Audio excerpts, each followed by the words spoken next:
I have it's something to say that may surprise you.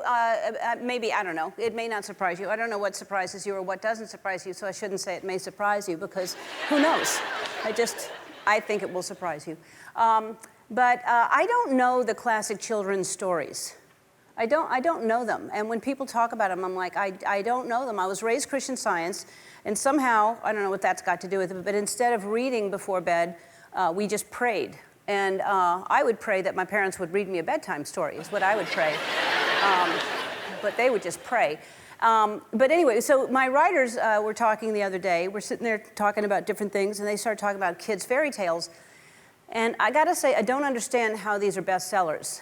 I don't know how they were popular and they caught on. Maybe, I don't know, they didn't have Netflix back then, so that could be the reason. But I just want to talk about a few of them. Let's just start with Little Red Riding Hood. Apparently, it's about a girl who lives in the woods, and then her mom sends her off with a basket of desserts to take to her grandmother because her grandmother's sick.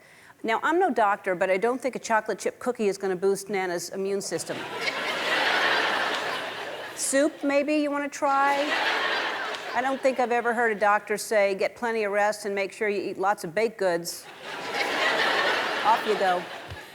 Then she thinks that a wolf in a nightgown is her grandmother. When was the last time she saw her grandmother? Or even another human being, for that matter. People almost never look like wolves. Even Wolf Blitzer doesn't look like a wolf.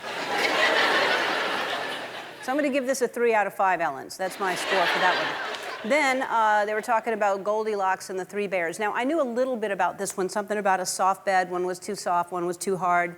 You make up the joke. It starts with another girl in the woods. She wanders into a random house, or as the cops would call it, breaking and entering. She tries 3 bowls of porridge. Obviously, this is before COVID. 1 bowl is too hot, 1 bowl is too cold, and 1 is just right.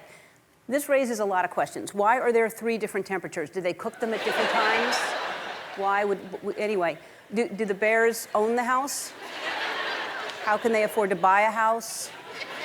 How do bears have money? Where do they keep their money? They don't have pockets.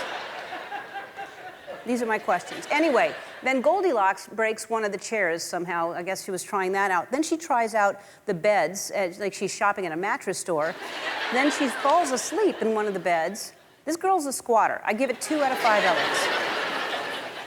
Then they told me about The Princess and the Pea, which I knew nothing about. I'd never heard of this one. On a certain night, I guess a princess shows up to a castle to stay the night. There's a storm or something like that. She says she's a princess. The prince doesn't believe her. He wants to find out if she's a real princess. So he puts a pea under 20 mattresses. Apparently, if she's a real princess, she feels the pea. Again, make up your own joke. I'm not going to say, how can she feel something so small? Anyway,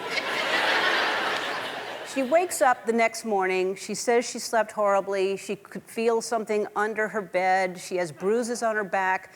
Okay, princess or not, there's no way she got bruised from a pea that's 20 mattresses down. And again, I'm no doctor, but she might be anemic. I think she needs more iron in her diet. And ironically, with iron, you know which food has a lot of iron is peas. Anyway, this story bruised my intelligence, so that gets a 1 out of 5.